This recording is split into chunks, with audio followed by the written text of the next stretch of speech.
Greetings to all melanated people all around the world. It's really a joy, it's a blessing. It's an honor to be out here in nature and greeting you. Knowing that I'm bringing a message of joy and peace, a message of emancipation to you, a message that would set you free if you would just listen and put what I'm saying to work in your life and look inwardly. Now I want to speak to you concerning self-realization and concerning our ancestor Abdullah, the black mystic from Ethiopia, who was Neville Goddard's mentor, who taught Neville Goddard the law of consciousness. And by doing so, he taught Neville how to discover his true self. So he taught him the message of self-realization. And that is what I want to speak to you about, because when you come to self-realization, you will also discover self-actualization. And you will be able to create your reality consciously.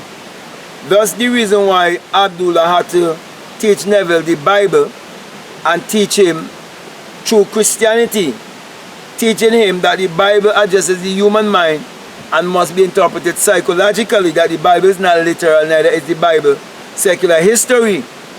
And in so doing, he taught Neville Goddard how to obtain true salvation. For the Bible tells you that every man must work out his own salvation. Now, and salvation is personal. Even the religious people who are so superstitious and believe in a God outside of themselves normally say that Christianity is all about having a personal relationship. Now, if it is a personal relationship, then it has to do with self. So I'm saying to you, your true salvation is self-realization. And the reason why I tell you that your true salvation is self-realization, and Abdullah was teaching Neville true salvation, it is because each and every one of us in this world, doesn't matter our complexion, our nationality, there comes a time in our life that you have to ask the question, who am I?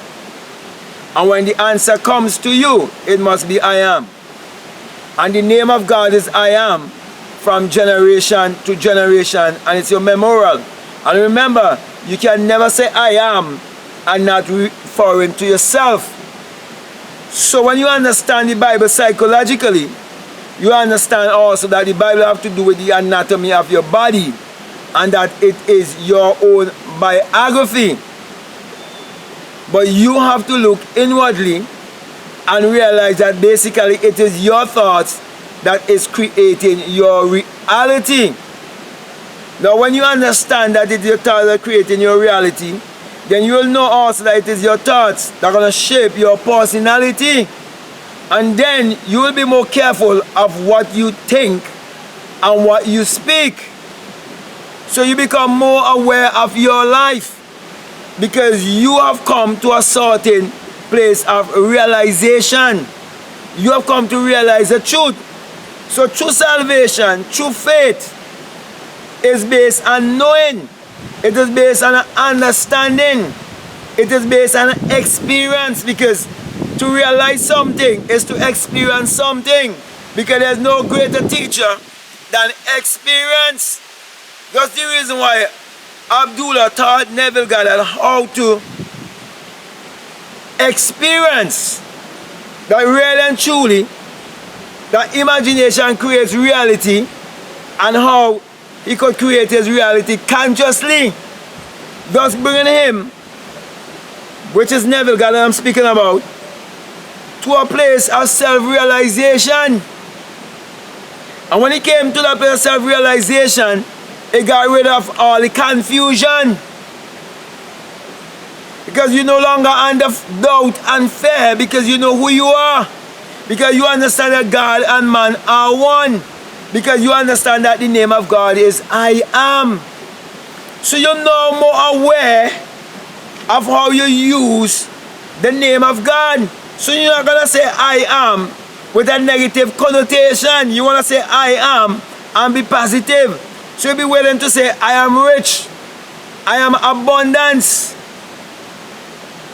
You'll be able to say that I am money. You'll be able to use the name I am and have the most positive and uplifting things to say about yourself. Because you will understand that you have to lift your self-esteem. You will also understand that your mood is your fortune. And I have a book on that too. I will encourage you to check it out. Your mood is your fortune. The way you feel about yourself and the concept that you hold about yourself have a lot to do with the reality or the personality that you will create. And when you come to self-realization, your self-realization will teach you concerning your creativity. Because when you discover the creator in you, you have to discover also your creativity. Because you will understand that there's one creator, therefore there have to be one creative power. So my brother and my sisters, Abdullah's motive was for humanity to discover their true spirituality, their true divinity, and come into self-realization. Come to know their purpose. Come to know their calling. Come to know why they are here, where they came from, and where they are going. So I'm quite grateful for our ancestor Abdullah, who wasn't looking at color, who wasn't looking at race, but he was looking at the fatherhood of God and the brotherhood of man, and understand that there's only one universal consciousness. And each and every one of us, at some time in our life, need to come to self-realization. And that is our true salvation.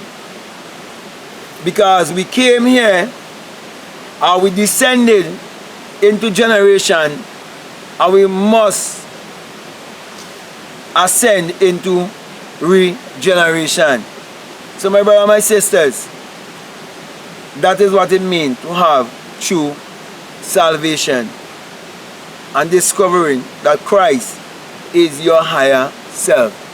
So with that being said, my brother and my sister, I want to thank you very much for listening to me, and I want to encourage you to support this channel by commenting and sharing, or by subscribing if you haven't subscribed as yet, or if you have subscribed and you think what I'm saying is a blessing to you and you would like others to be blessed also, you can share this message with them. Now I always give you the sign of enlightenment, because this message is a single-eye message of self-realization, of which Matthew 6:22 tells you that if your eye be single, your whole body will be full of light. And I'm saying to you, my brother and my sisters, when you have that experience, you boast your crown chakra, and you will come to realize that it is the rising of the S-U-N in a S-O-N, and that it is the dawning of a new day in your life. And that without the sun, there is no life and there is no light. And that there is no S-O-N could ever exist before a S-U-N and be called the light of the world. For the only light of the world there is the S-U-N. And in Psalms 84:11, it tells you that the Lord your God is a S-U-N.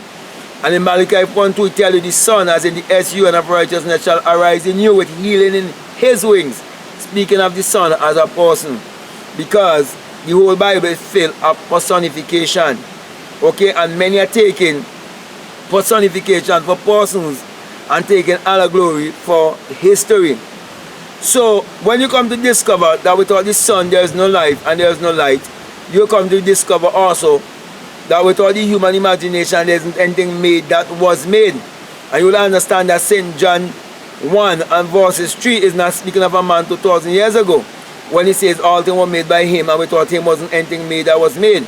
It is just a personification of your own human imagination, teaching you that everything that was made was first imagined, and everything else that ever going to be made must first be imagined. Okay, so the sun parallels the human imagination, and the human imagination parallels the sun. And we are the people of the sun. Therefore, my brother and my sisters, I'm encouraging you to use your mind power, just like Abdullah, to achieve your every desire. So with that being said, I want to say peace, love you, I'm out.